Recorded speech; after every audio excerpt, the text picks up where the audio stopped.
Abra sua Bíblia no Evangelho de João, capítulo 2, versículo 13 a 25. Todos encontraram no Evangelho de João, capítulo de número 2, versículo de número 13 ao versículo de número 25. Diz assim uma palavra de Deus: Estando próxima a Páscoa dos judeus, subiu Jesus para Jerusalém. Ele encontrou no templo os que vendiam bois, ovelhas e pombas, e também os cambistas assentados. Tendo feito uma azorraque de cordas, expulsou todos do templo, bem como as ovelhas e os bois, derramou pelo chão o dinheiro dos cambistas, virou as mesas, e disse aos que vendiam as pombas: Tirai daqui estas coisas, não façais da casa do meu pai casa de negócio. Lembraram-se os seus discípulos de que está escrito: o zelo da tua casa me consumirá. Perguntaram-lhe, pois, os judeus: que sinal nos mostras para fazeres estas coisas? Jesus lhes respondeu: destruí este santuário e em 3 dias o reconstruirei. Replicaram os judeus: em 46 anos foi edificado este santuário, e tu em 3 dias o levantarás? Ele, porém, se referia ao santuário do seu corpo. Quando, pois, Jesus ressuscitou dentre os mortos, lembraram-se os seus discípulos de que ele dissera isto, e creram na Escritura e na palavra de Jesus. Estando ele em Jerusalém, durante a festa da Páscoa, muitos, vendo os sinais que ele fazia, creram no seu nome. Mas o próprio Jesus não se confiava a eles, porque os conhecia a todos, e não precisava de que alguém lhe desse testemunho a respeito do homem, porque ele mesmo sabia que era a natureza humana. Oremos, amados. Senhor Deus, Pai Celeste, abre a nossa mente e entendimento para a compreensão da Tua santa palavra. Ó Deus, nós estamos sedentos e famintos com a Tua palavra, nós queremos nos alimentar dela. Por isso, Senhor, nesta noite, neste ajuntamento solene, fala ao nosso coração, para que possamos sair daqui edificados e desafiados a viver segundo a Tua boa, perfeita e agradável vontade. Essa é a nossa oração, no nome santo de Jesus. Amém.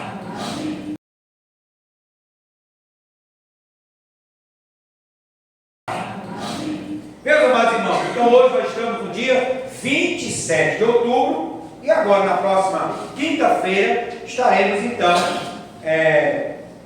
chegando no dia 31 de outubro e completando 507 anos da Reforma Protestante do século XVI. É uma data emblemática, profundamente significativa para todos nós que nos dizemos cristãos evangélicos. Mesmo aqueles que esquecem, negligenciam essa data, como boa parte das igrejas, infelizmente, hoje em dia, esquecem desta data, mas nós, presbiterianos independentes, fazemos questão de celebrar, de lembrar, de pregar, de anunciar a data do 31 de outubro, porque é o marco da nossa história, é o marco da nossa existência como cristãos reformados, como cristãos evangélicos, por que não dizer de cristãos protestantes.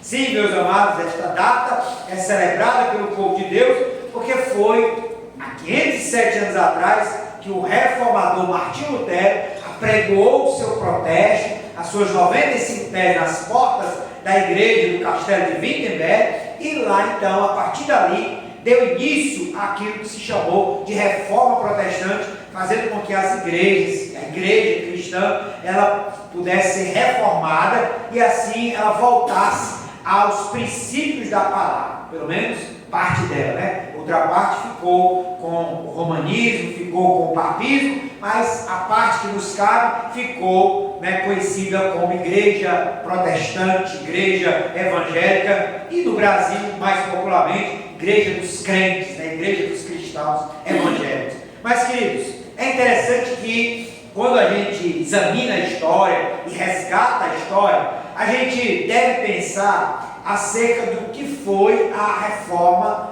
no sentido de que qual a sua mensagem, qual o espírito da reforma, o que motivou, o que levou aqueles homens e mulheres também, porque a reforma foi feita de homens e também de mulheres, o que levou aqueles homens e mulheres a levantar essa bandeira da reforma da igreja, de fazerem de tudo para que a igreja voltasse aos princípios reformados.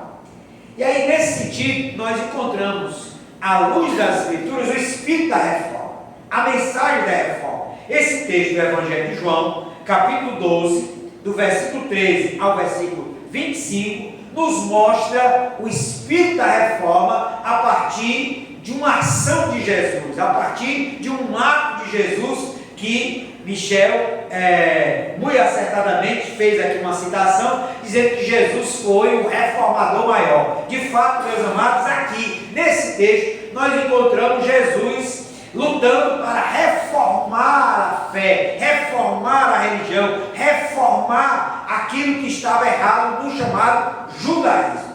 E aí, então, a partir desse texto, e a partir então da reforma, que nós queremos pensar, refletir sobre o espírito da reforma e a mensagem que a reforma trouxe para nós, cristãos evangélicos, que precisamos afirmar, reafirmar, resgatar como a verdadeira identidade cristã a partir do Espírito de Jesus, a partir dessas ações de Jesus, aqui sobretudo essa de João capítulo 2, na chamada purificação do templo. Quero chamar a sua atenção para um versículo aqui desse texto. Todos nós já lemos, né? E vimos que Jesus aqui se aproxima de Jerusalém, na Páscoa, contempla o templo construído, né, por Herodes, o templo depois, antigamente, de Salomão, e ao contemplar o templo, Jesus verifica que lá há um comércio, que lá há pessoas, os religiosos, os sacerdotes, que estavam comercializando o templo. Naquela época, o templo de Herodes, né, o templo também chamado de Salomão, era o templo onde as pessoas do judaísmo praticavam as suas ofertas, os seus sacrifícios. E aí então eles podiam sacrificar bois, ovelhas, pombas, né, e diversas coisas. Mas as pessoas não tinham condição de muitas vezes levar e comprar esses animais e levá-los ao templo. E aí o que acontecia? Haviam chamados cambistas, pessoas que tinham aqueles animais ali e podiam vender para que aquelas pessoas pudessem adquirir aqueles animais e poder sacrificar. E aí então havia toda essa troca e todo esse comércio no templo daquela época. E Jesus, ao ver isso, Jesus, ao contemplar isso, se revolta, faz uma azorrague, né, de cordas, expulsa todos do templo, diz o texto, derramou pelo chão dinheiro dos cambistas, dos vendedores, e disse aos que vendiam as pombas, lá no versículo 16: tirai daqui estas coisas, não façais da casa do meu pai casa de negócio. E aí o versículo de número 17 nos traz uma palavra que tem tudo a ver com Jesus, mas que tem tudo a ver também com a reforma. Diz assim: lembraram-se os seus discípulos do que está escrito. De que está escrito? O zelo da tua casa me consumirá. O zelo da tua casa me consumirá. Quer dizer, os discípulos entenderam que Jesus foi motivado a expulsar os chamados cambistas, vendilhões do templo, porque era alguém zeloso pela casa de Deus. Daí que o texto que os discípulos, ao ver aquela ação de Jesus, lembraram lá do Antigo Testamento, foi o texto que dizia: o zelo da tua casa me consumirá. Ou seja, o texto reconhece que alguém é zeloso e se consome de zelo pela casa de Deus. Esse foi o Espírito de Jesus, essa foi a ação de Jesus, mas nós podemos fazer, né, um pulo, e aí então entendemos que também os reformadores, que também a reforma protestante foi motivada por este mesmo zelo que aqui se encontra na pessoa de Jesus. Ao verem a casa de Deus desviada, ao verem a doutrina desviada, ao verem, né, que a igreja do século XVI estava totalmente deturpada, afastada dos princípios e da palavra de Deus, os reformadores foram homens e mulheres que foram tomados pelo zelo do Senhor, pelo zelo da casa do Senhor, pelo zelo das coisas de Deus, e resolveram então agir, resolveram então protestar, resolveram então reformar voltasse a ser o que ela era antes, no começo do século. É então a partir daí que nós queremos pensar, a partir desse texto, sobre o espírito da reforma, a mensagem da reforma, a partir do zelo de Jesus e do zelo dos reformadores. Então a primeira questão que nós gostaríamos de pensar com os irmãos é que aqui Jesus manifesta o zelo pela casa de Deus, no caso era o templo lá de Salomão Herodes, né? Mesmo construído por Salomão e depois reconstruído na época de Jesus por Herodes. Então esse templo, né, era motivo do zelo de Jesus, porque o templo estava sendo desvirtuado, estava havendo vendas, estava havendo comércio, né? E Jesus então pega uma azorraga, né, destrói as tendas dos cambistas, joga o dinheiro fora e diz: olha, a minha casa, a casa do Senhor, a casa de Deus, é chamada casa de oração e votos, transformado em covil de salteadores. Aí o discípulo lembrar: olha, o que Jesus está fazendo é motivado por aquela passagem lá no Antigo Testamento que diz: o zelo da tua casa me consome. E aí, em primeiro lugar, nós entendemos que os reformadores, a reforma do século XVI, ela também manifestou o mesmo zelo, o zelo na época de Jesus pelo templo, o zelo dos reformadores pela igreja de Jesus. Nós temos que no tempo de Jesus a comunidade dos discípulos ainda não estava totalmente constituída, e Jesus manifesta o seu zelo pelo templo, né, de Herodes, Salomão, como casa de Deus, onde as pessoas deveriam orar e buscar a sua face. Por isso, Jesus expulsa do templo os vendilhões e cambistas que estavam transformando aquele lugar num local de comércio. Na Idade Média, que antecede a reforma, também a igreja tinha se transformado num lugar de comércio. O comércio na Idade Média era a venda de indulgências, era também o comércio de relíquias sagradas. A venda de indulgências, para quem não sabe, era o perdão de pecados que podia ser comprado naquela época. O Papa da época, né, expedia um documento que dizia que as pessoas, os monges, podiam sair de cidade em cidade, anunciando que as pessoas podiam comprar o seu perdão de pecados. Então havia uma lista de pecados, e aí com certos valores. E aí a pessoa vinha ao monge responsável e dizia: olha, eu pequei tal coisa, então você vai ter que pagar tantas moedas. E aí a pessoa pagava aquelas moedas e recebia um certificado, né, que era a chamada indulgência, o perdão dos pecados. E aí isso se desvirtuou ao ponto de as pessoas também passarem a comprar, não só pelos seus pecados, mas também pelos pecados das pessoas que estavam mortas. Então a pessoa chegava ao monge naquela época e dizia: olha, o meu pai pecou, né, em tal pecado. Aí ele, hoje, eu não sei a situação dele, ele está no purgatório. E aí o monge dizia: olha, então você paga tantas moedas de ouro e agora sim o seu pai, né, você recebe aqui um perdão e o seu pai pode sair do purgatório. Essa história rolou de uma forma tão abusiva que criou-se até um dito popular que rimava, né? João Texer, que era o monge responsável por vender na Alemanha as indulgências, dizia assim: no momento em que a sua moeda, né, na sacola tilintar, a alma do seu parente do purgatório saltará. No momento em que a moeda na sacola tilintar, a alma do seu parente do purgatório irá saltar para o céu.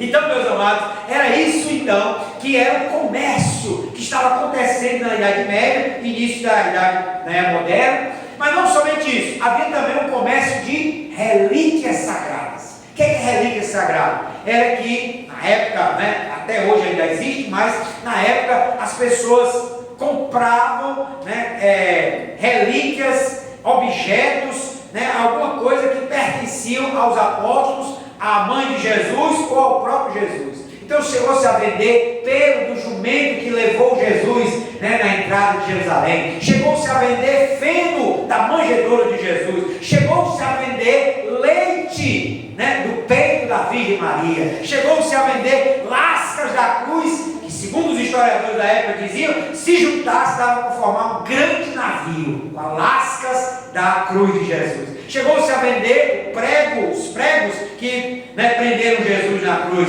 Até hoje na Europa existem 3 espadas supostamente originais, que o soldado romano furou Jesus, colocou sobre o lado direito de Jesus, que saiu água e sangue. Mas existem 3, e as 3 se dizendo originais. Tudo isso era vendido na Idade Média por um alto preço, e as pessoas corriam para tudo que é canto para poder adquirir uma relíquia sagrada e ter na sua casa como objeto de devoção.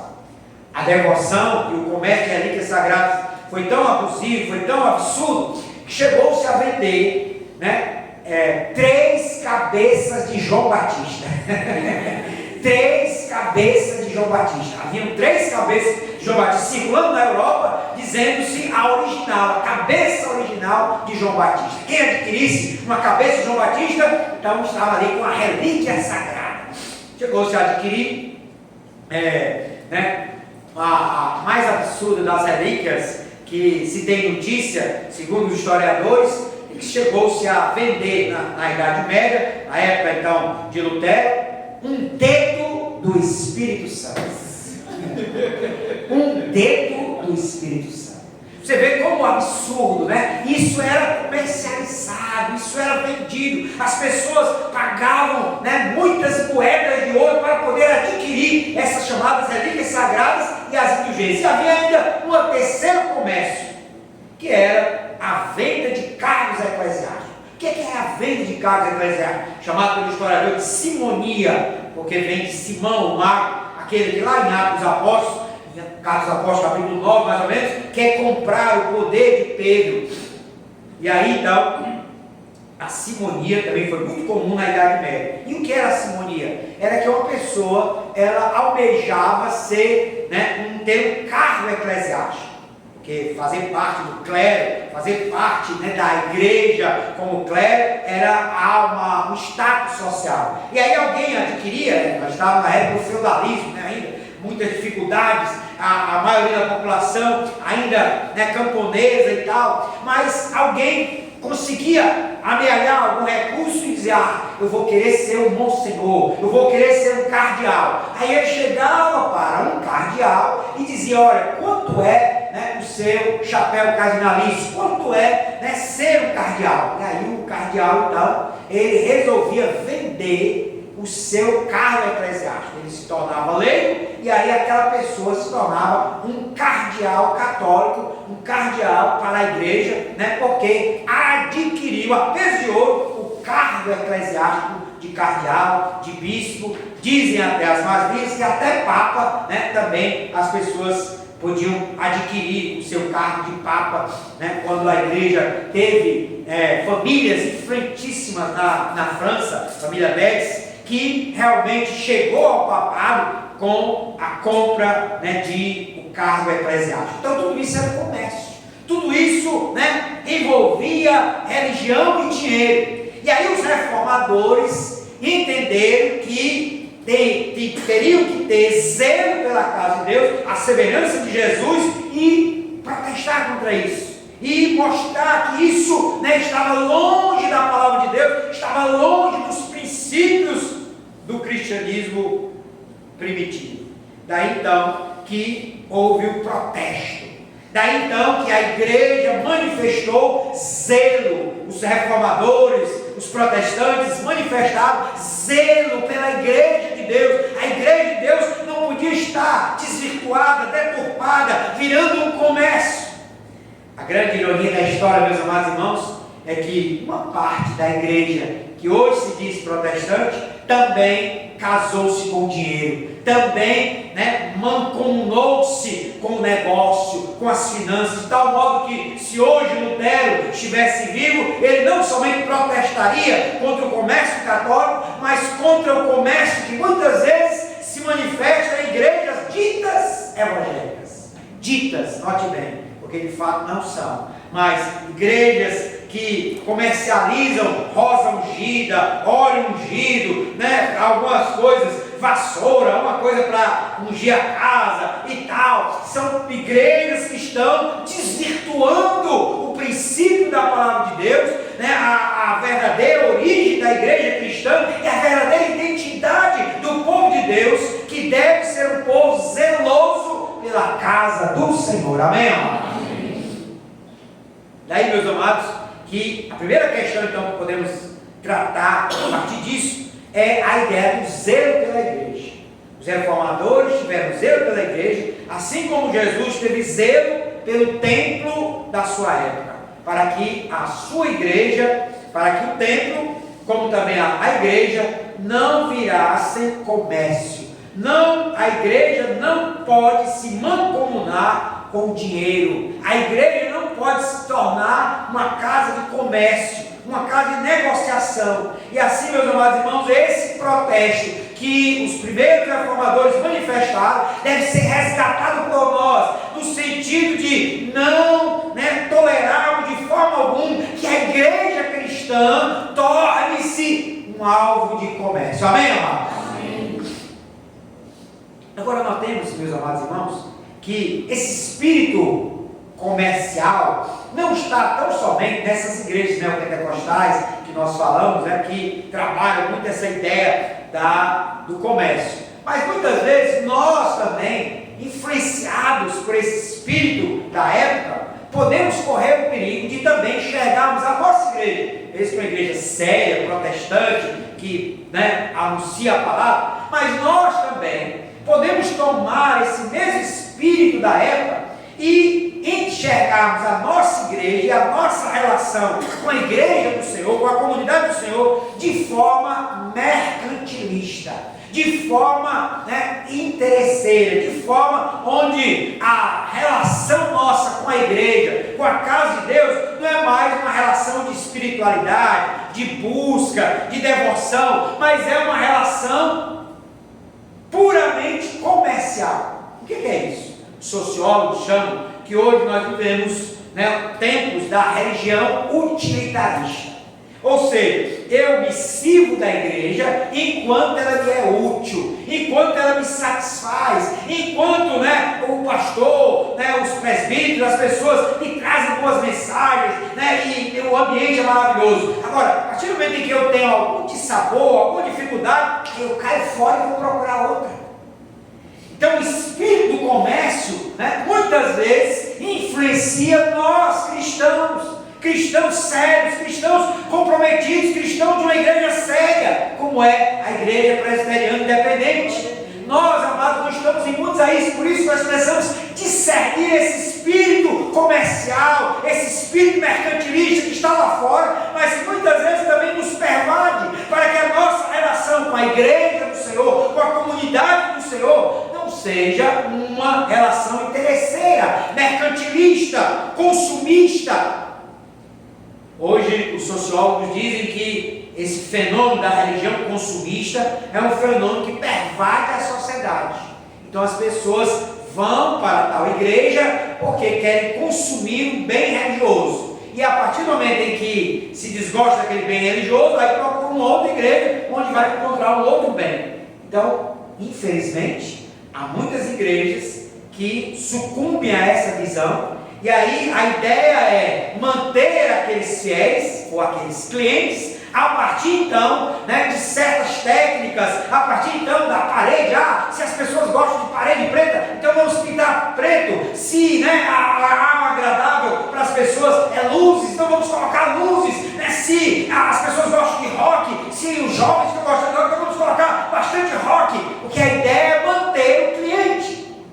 E aí a relação muitas vezes interesseira, consumista das pessoas eu estou consumindo aquele bem religioso, mas aí, a partir do momento em que eu me desgosto, ou então se eu encontro um outro bem religioso que me atrai mais, aí falando em relação à igreja, então se eu encontro uma outra igreja, onde há uma maior atração, onde há alguma coisa que me atrai mais, que me encanta mais, então eu troco aquele bem religioso por um outro.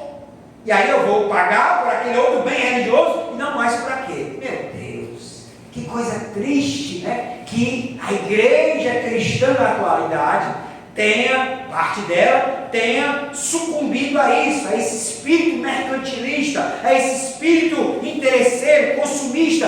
Meus amados irmãos, nós precisamos ter zelo pela igreja, a igreja verdadeira, a igreja do Senhor, a igreja da palavra, a igreja onde nós nos reunimos para ouvir a palavra, para adorar a Deus, para comungar com os santos. Amém, amado?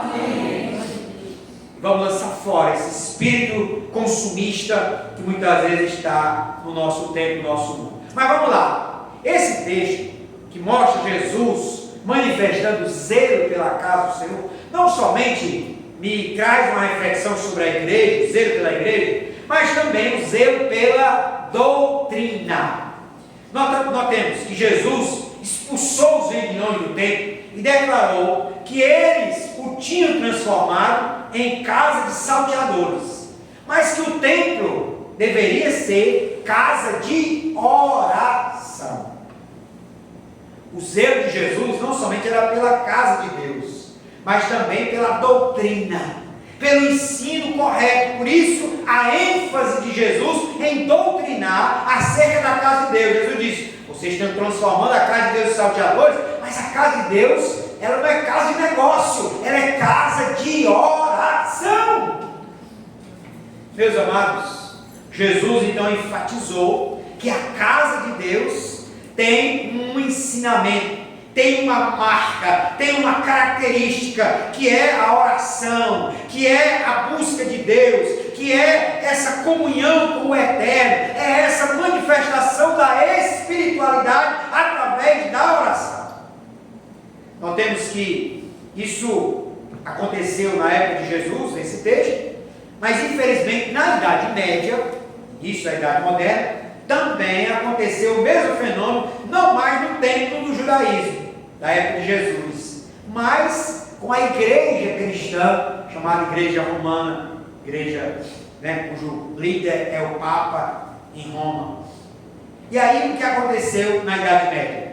É que a igreja, ela se mancomunou, ela se misturou com aquilo que os sociólogos chamam de sincretismo religioso. Ela se misturou com outros credos, com outras crenças, com outras doutrinas. Daí surgiu a doutrina do purgatório, que não é bíblica. Daí surgiu a adoração e intercessão dos santos, que não é bíblica. Daí surgiu a venda de indulgências, a adoração de relíquias, a venda de cargos eclesiásticos e, sobretudo, a adoração à mãe de Jesus, chamado por nós de mariolatria.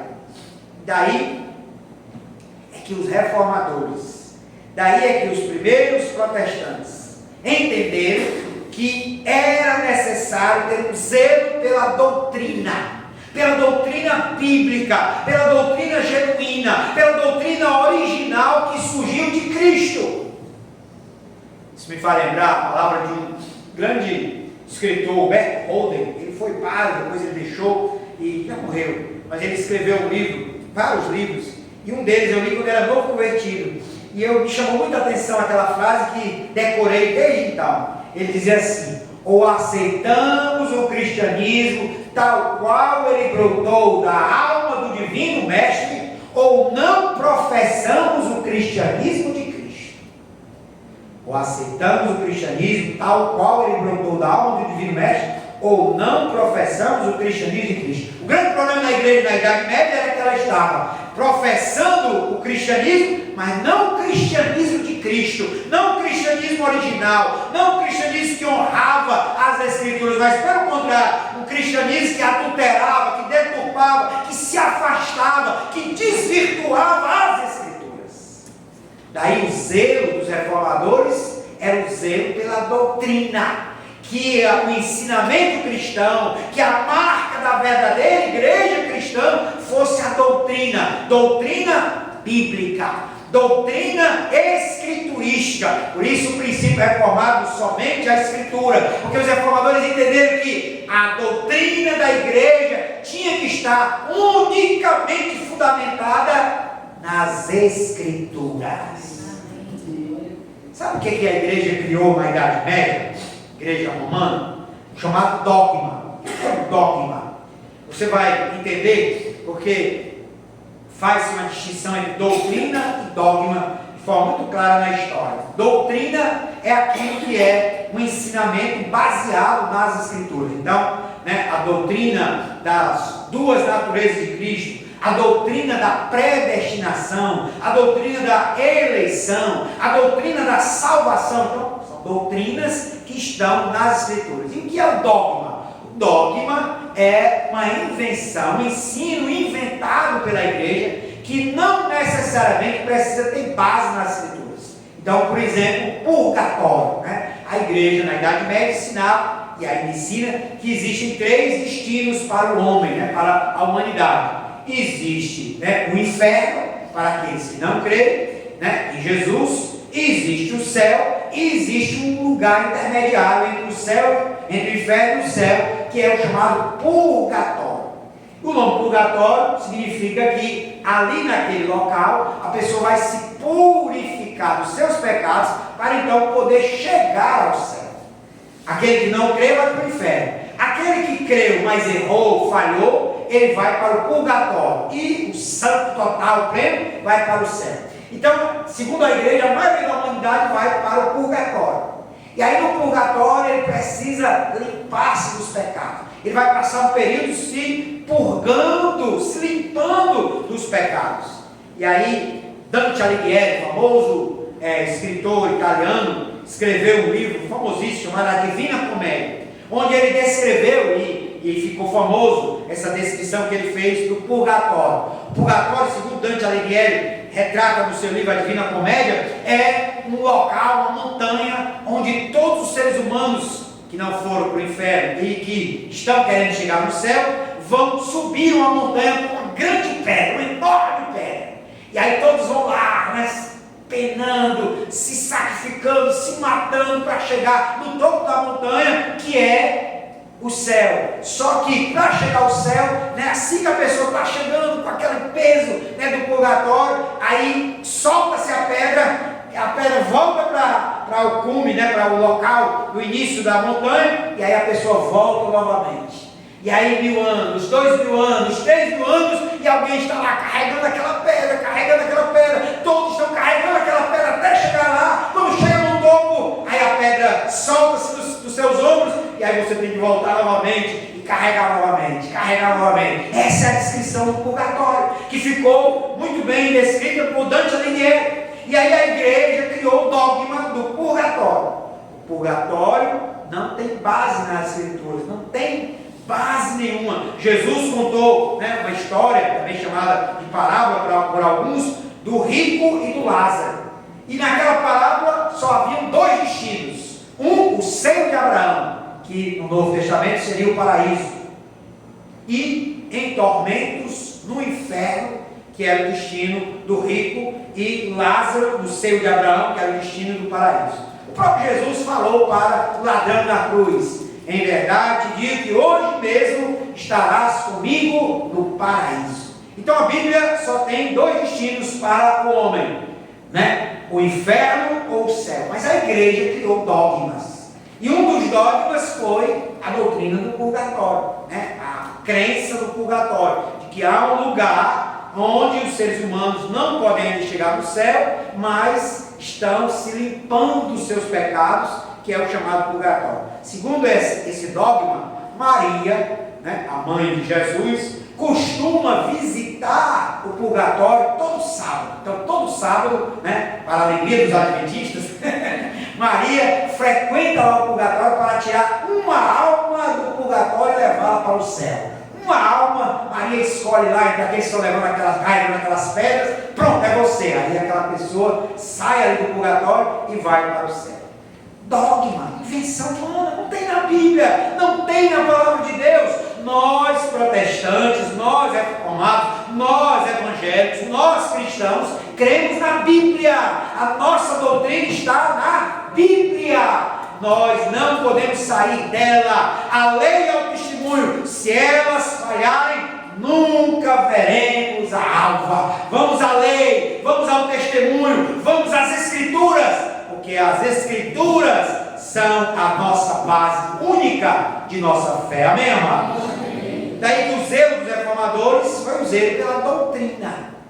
que a doutrina, que o ensinamento da igreja seja um ensinamento escriturístico, seja um ensinamento não deturpado, não adulterado, não desvirtuado, mas o puro ensinamento das escrituras sagradas. Daí, o livro de Apocalipse, lá no finalzinho, diz uma palavra que é muito importante, quando o escritor João diz assim: eu a todo aquele que ouve as palavras da profecia deste livro, testifico, se alguém lhes fizer qualquer acréscimo, Deus lhe acrescentará os flagelos escritos neste livro.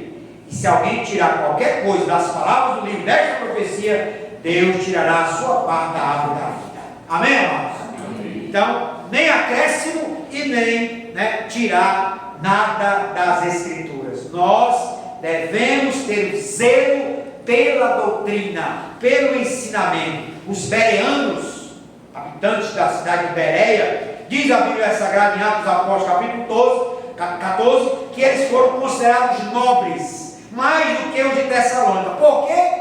Porque eles examinavam se o que Paulo estava dizendo conferia com as escrituras do Antigo Testamento.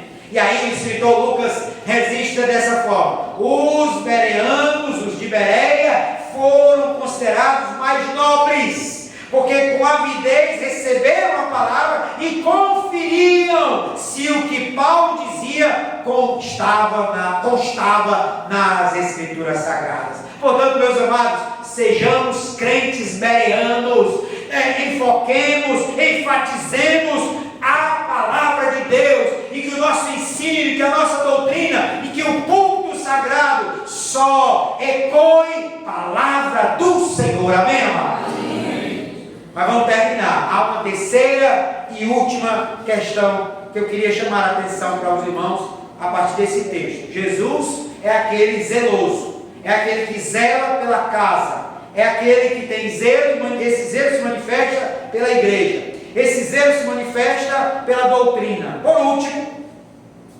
o zelo de Jesus se manifesta pela piedade.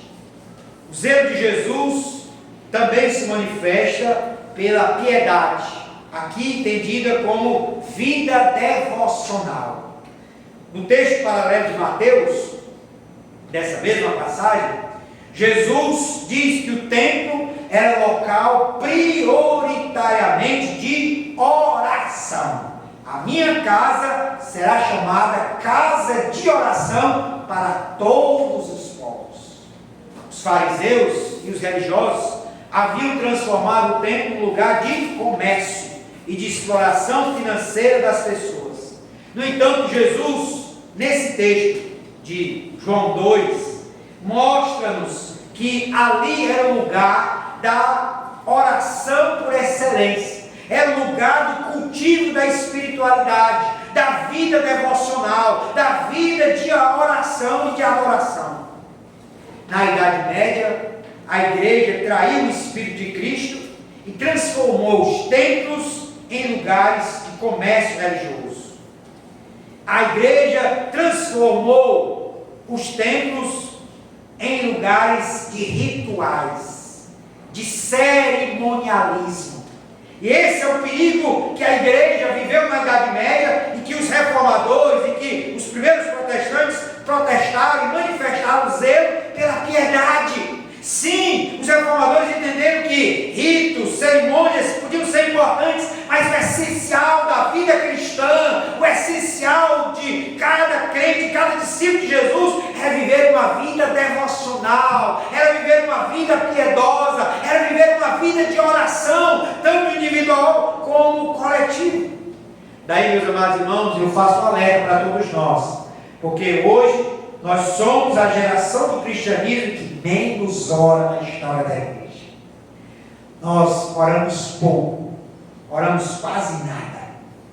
Isso se revela muitas vezes na vida individual, mas isso se revela também na baixa frequência ou na ausência de muitos cristãos ao chamado culto de oração. Meus irmãos, o culto mais importante da igreja é o culto de oração. Por quê? Porque na oração coletiva nós estamos ali nos fortalecendo uns aos outros. É claro que também o culto domingo, adoração, pregação, louvor, é maravilhoso. O culto de ensino também, que nós vamos aprender e tal. Mas a oração, o culto de oração, deve ser valorizado por nós. Afinal, nós muitas vezes somos negligentes com a oração individual. Quantos de nós ao amanhecer oramos? Quantos de nós ao nos alimentarmos, antes de nos alimentarmos, oramos, independente de onde estivermos, seja no restaurante, seja em casa? Quantos de nós dedicamos mais do que 15 minutos ao final do dia a orar ao Senhor de joelhos? Lutero é um exemplo interessante, os grandes reformadores. Lutero dizia: hoje eu tenho muita coisa para fazer, vou orar mais de 3 horas. Ele orava 3, 4 horas por dia. 3 ou 4 horas por dia. Calvino de igual modo. John Knox também de igual modo. Zwingli também. E tantos outros reformadores. E nós oramos hoje, nesse tempo moderno, 15 minutos e achamos que estamos satisfeitos. Meus amados, vamos valorizar a vida devocional, a vida piedosa. Paulo disse que o exercício físico para pouco é proveitoso, mas a piedade, a vida piedosa, para tudo é proveitoso, para tudo é proveitosa. Portanto, nós precisamos enfatizar: crente, cristão, discípulo de Jesus, ora e ora mais, porque a tua vitória, a tua bênção só virá se você buscar mais ao Senhor. Amém, amado? Amém. Agora, muitas vezes nós estamos ansiosos pela vitória, ansiosos pela bênção, ansiosos para que Deus nos coroe de prosperidade, de bênçãos, de tal coisa, de tal outra coisa, mas esquecemos que há um condicionante. Nós precisamos buscar o Senhor. O que é que diz aquele texto clássico de 1 Crônicas 7:14? Se o meu povo, que se chama pelo meu nome, orar, me buscar, se arrepender dos seus maus caminhos, então eu ouvirei dos céus, perdoarei os seus pecados e sararei a sua terra. Meu amado, minha amada, você quer sarar, você quer a bênção, você quer a prosperidade, você quer a vitória? Ore ao Senhor, busque ao Senhor, clame ao Senhor e viva intensamente uma vida de oração. Amém, igreja? Amém. Isso passa pela vida individual, mas isso passa também pela vida coletiva. Ou seja, ore na sua casa, ore muito. Ore na sua casa, nas principais refeições, ore ao amanhecer do dia, ore ao final do dia, mas ore também na igreja. Meus amados, o nosso culto de oração é toda terça-feira, né? E nós temos muitas vezes o tempo com... Amém? Falhou aqui. 3, 4. Deixa eu pegar o microfone. Nós temos às vezes um tempo com 3, 4, 5, 10 pessoas. Mas nós precisamos, meus amados, resgatar essa vida devocional coletiva. Valorizar, acima de tudo, a vida de oração. A igreja primitiva é um exemplo. A Bíblia diz lá em Atos 2, que eles perseveravam unânimes no templo em oração. Eles perseveravam dia após dia no templo em oração. Aí às vezes hoje em dia, por causa da vida moderna, por causa do celular, por causa da televisão, por causa da internet, por causa dos muitos afazeres, nós negligenciamos o culto de oração. Nós negligenciamos a vida devocional, a vida piedosa, a vida de oração, leitura da palavra, a vida onde cada vez mais nós estamos buscando ao Senhor, consagrando a nossa vida a Deus e pedindo a Deus sabedoria na condução da nossa existência, no nosso falar, no nosso pensar, no nosso agir, que Deus nos conduza. Mas isso Ele só vai fazer se eu estiver aos pés da cruz, se eu estiver orando, se eu estiver buscando, se eu estiver buscando cada vez mais a orientação do Senhor. Eu acabo de ler um livro fantástico, é um clássico do século passado, chamado Com Cristo na Escola de Oração. Ano que vem, a partir de janeiro, nós vamos trabalhar esse tema aqui no culto de oração. Com Cristo na Escola de Oração. O que Jesus ensinou sobre a oração. É fantástico. O livro eu recomendo. É de André Murray. É um livro fantástico. E da editora dos clássicos. Onde ele mostra cada ensinamento de Jesus, o quanto é maravilhoso a gente vivenciar uma vida de oração baseado nos ensinamentos de Jesus, baseado na piedade que está na Bíblia, na piedade, na devoção que o Senhor nos ensinou a vivenciar. Portanto, meus amados irmãos, fica aqui uma palavra de alerta para todos nós, que nós sejamos zelosos pela vida piedosa, que nós sejamos zelosos pela vida devocional, que eu e você valorizemos, acima de tudo, a oração. Meus amados, a oração do justo pode muito em seus efeitos, é assim que a palavra diz. Então, muitas vezes, a razão das nossas poucas vitórias, das nossas, por que não dizer derrotas, a razão, de muitos dos nossos problemas, das nossas dificuldades que enfrentamos na vida, é porque temos pouco orado, é porque temos valorizado muito pouco a vida de oração. Portanto, crente, portanto, cristão, portanto, irmão e irmã, valorizemos a vida de oração, busquemos ao Senhor e sejamos zelosos, como os reformadores foram, como Jesus enfatizou nesse texto. A minha casa, ela é casa de oração, ou seja, essa igreja, este local é consagrado para que você ore, para que você busque a Deus, para que você adore, para que você consagre a sua vida ao Senhor. Amém, igreja? Portanto, sejamos cristãos piedosos, zelosos pela vida piedosa. Vamos terminar então essa reflexão, concluindo e entendendo que aqui esse texto, João capítulo 2, de 13 a 25, manifesta um Jesus que é zeloso. Zeloso pela casa, pela igreja, zeloso pela doutrina e zeloso pela oração, pela vida piedosa. Que assim também seja na vida de todos nós. Que assim seja na vida de todos aqueles que recebem e aceitem e acolhem o legado da reforma protestante do século XVI. Zelosos pela igreja, zelosos pela doutrina, zelosos pela oração e vida piedosa. Amém? Baixe sua cabeça, oraremos ao Pai.